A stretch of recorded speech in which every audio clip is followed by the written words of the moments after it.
Yo, welcome to Papa Smokes, Coffee, and a Spliff, part two of what is the awakening process. Where we left off was talking about simply being you. One of the things I've been doing in the writing I do on the churchofrockandroll.org is completely redefining what the ego is in a way that I've had PhDs in psychology look at and go, wow, you're taking our understanding of the human condition further than anyone in history has. Thank you. We're learning every time you talk. Cool. Not what I set out to do, just some ideas that I had that turned out to be correct. A big part of the awakening process is redefining your own ego. And what I call the ego is I call it the ego expression. The ego is not a bad thing. The ego is the idea of who we are. It is who we tell ourselves that we are, and then turn around and tell other people, this is who I am. Anytime we're using I, me, or mine, we're engaging in the ego to show that this idea of who we are that is powering this flesh suit exists, and in what state it exists, and what it is claiming as part of its existence. The ego process is based on what the subconscious takes in, which is everything, and what the conscious mind is able to interpret in what is being taken in. In most people, it's not that we use 10% of our minds, it's that we are only capable of processing 10% of the information that's being taken in. That does not mean that there are not people that are processing a higher percentage of what it is they're taking in.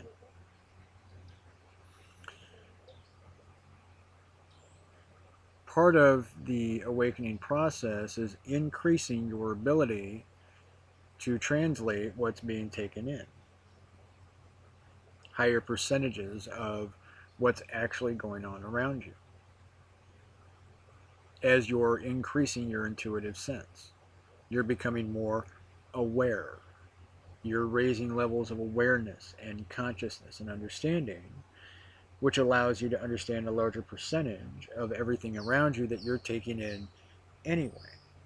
Because what the subconscious does is, from the moment we start being introduced to stimuli, it starts storing it away and figuring out what to do with it and what options to give the conscious mind as far as choices to make in any given moment in how to fulfill the desires that one has in one's life or to simply survive in any given moment. What's going on? The subconscious uses a series of what I call gates or shift registers based on experience of if then scenarios, if then do this, if then do this, if then do this, to offer that final decision or a couple of decisions up to the conscious mind, with the bulk of the work being done so fast that you can never even comprehend the speed. Think of the conscious mind as the desktop on your computer, what everybody sees, what we interact with. The subconscious mind being the operating system that is taking care of everything that's going on up here. It's not the archaic idea of the ego and superego, of one thinking one's in control and the other one going, no, I'm in control, no, I'm in control. It's a process in which they have to work together for it to work. It's the ego process. It's how the subconscious and conscious minds work in unison.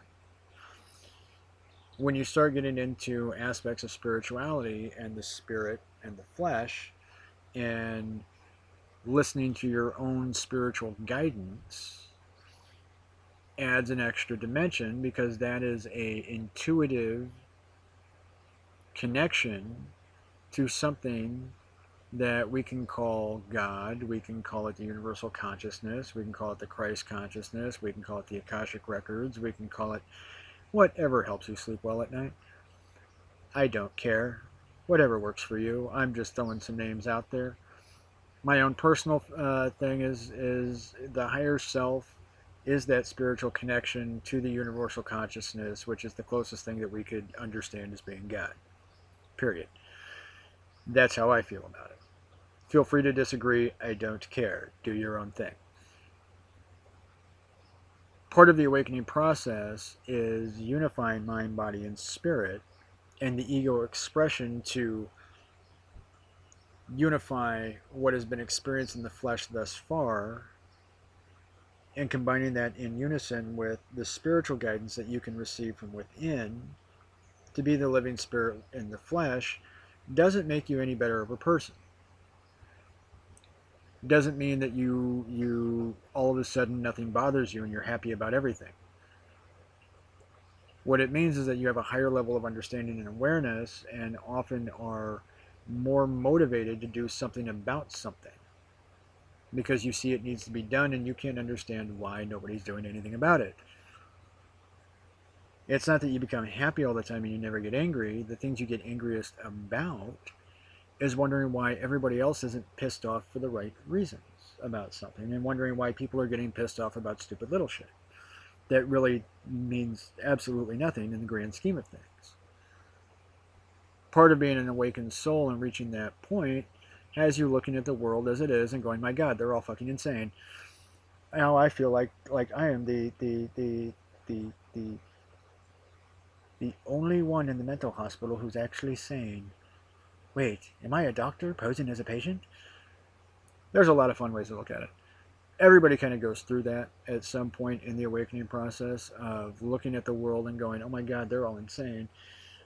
Holy shit, I might be the only one who actually is sane. And we all do it at some point when you go through that process. And it's not that they're all insane. And it's not that anyone is lost. We all wander and we all grow based on the experiences that we have and how well we learn, and we all learn at different rates, and some of us have to learn the really, really, really, really hard way. Some of us learn very easily. The awakening process and the reason why you would want to have somebody to check yourself with, as well as provide energetic support when needed, is so that you don't feel so totally alone in the process, and before you go off and do some batshit crazy stuff, it's nice to have somebody to check yourself against who's been down that road that can go, yeah, no, don't do that. Or, yeah, no, I know the thought process you're going on right now. I understand why you're thinking that. Here's what happened to me. Here's why you want to adjust that right now. To help save you from having to do it the really, really hard way, simply because you were smart and wise enough to go, right, if you don't have to do it on your own, why should you? Why should you? Anyway, that's going to wrap up this two-parter on what the awakening process is. As always, if you have questions, email me, maxpoppasmokecarter@gmail.com, and that's Poppa, Poppa. I'll spell it out in the description. Feel free to hit me up if you've got any questions about these videos, or if you've got questions for me that you'd like to see me explore in some of these videos. At the end of this one, I want to say, let's take 5 minutes. Take 5 minutes and think of what questions you might have for me that you think you just want to see what the hell my answer might be. And it can be on anything. I really don't care. Because for me, it's seeing what it is that you have questions about that I'm after. Because I like seeing what it is that other people question. Because I've got a lot of questions myself, and I do a lot of questioning. So why not take the opportunity and see what other questions people are asking? And who knows, it might add for some entertainment on these videos. Anyway, this is it for this episode of Poppa Smokes Coffee and a Spliff. I'm Poppa Smoke. Have fun. Enjoy. And do something randomly really nice for somebody and don't tell anyone about it. That's always going to be my constant message. Love y'all. Bye.